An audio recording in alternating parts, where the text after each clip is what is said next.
And can you tell us how is the mood on the ground in Nigeria for Saturday? Because we believe, though, the borders are closed for 3 days, especially security measures. Talk us through that. Well, you can say that campaigns have reached fever pitch. If you look across the country, and especially in Lagos, where we are, debate is just about elections and about the main two candidates. That's the incumbent, Goodluck Jonathan, and his main opponent, the APC candidate, Muhammadu Buhari. What is happening now is that campaigns officially end tomorrow.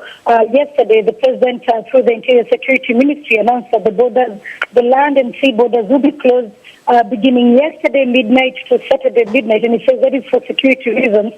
In other parts of the country, the INEC, the Electoral Commission, has started distributing voter materials in preparation for elections, which will be held on Saturday.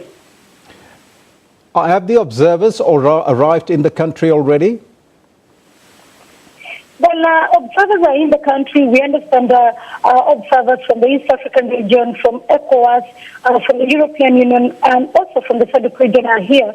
Most of them are here and have been deployed to locations in the country. Yesterday, some of them were in court in Abuja to witness a case against the eligibility of the APC candidate, Muhammadu Buhari. And they actually held the decision by the court not to rule on that until after the elections on the 11th of April, when the Senate elections will be held. Now, take us through the main contenders for the elections and their chances of winning this election. Well, they're saying here that it is a tightly contested election, the first one since 1999 to be heavily contested. In fact, there is talk that the opposition is leading in the opinion polls. The opposition candidates here, the main opposition candidates, there are 14 presidential candidates. 13 of them are men. One of them is a woman, the only woman to be vying for this election, and in fact, the only woman to have ever vied for a presidential election in Nigeria. President Goodluck Jonathan will be going for his second term, will be defending his seat.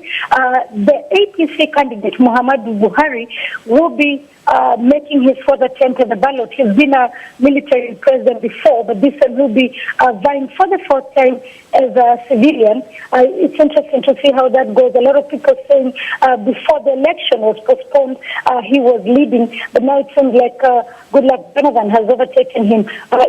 Interesting to see how that goes. President Jonathan saying that he wants to continue with his transformation of the country, saying he will continue to build infrastructure, improve on security, and also fight corruption. However, APC candidate says that President Goodluck Jonathan has failed in almost all areas, especially in fighting insecurity in the north, where Boko Haram is overrunning cities and towns there, and also says that he is the best bet on fighting corruption in Nigeria, one of the most populous and most corrupt countries on the continent. Now, talking about security, and we touched on that earlier, how is the security in the country, especially in the north of Nigeria?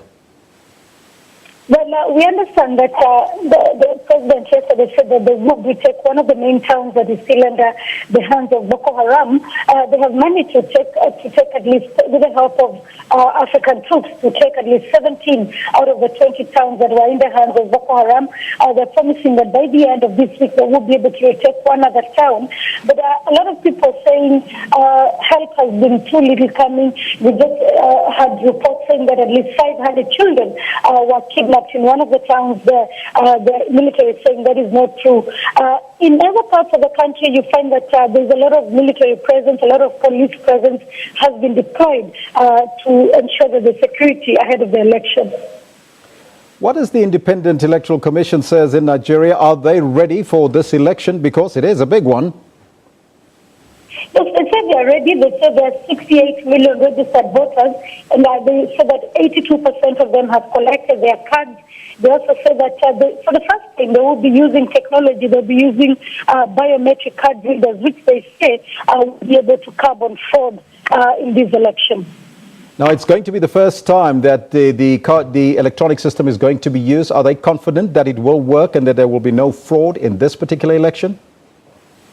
Well, they're saying that they're betting on the card readers to be able to, eliminate issues of double registration and double voting and, people having ballot stuffing happening. But the incumbent, his party is not very supportive of this, saying that these cards readers are supposed to give APC, the main opposition party, an edge. But the INEC says they're independent and they say they're impartial, and all they want is a free and fair election for Nigeria. Running up to the election on Saturday, Sarah, is there any threat from Boko Haram? Well, the elections, the polls open at 8 a.m. and they close after the last person votes at the time when the closing stops, the voting stops. However, in areas where Boko Haram has taken towns, we understand at least 2 of those areas will not be holding the ballot, at least not now. One of the issues that APC is contesting, saying if elections will not be held in those towns, then it will not be representative of the will of the majority of Nigerians. Sarah, thank you so much for that report. That's our correspondent and reporter, Sarah Kimani, coming to us live from Lagos.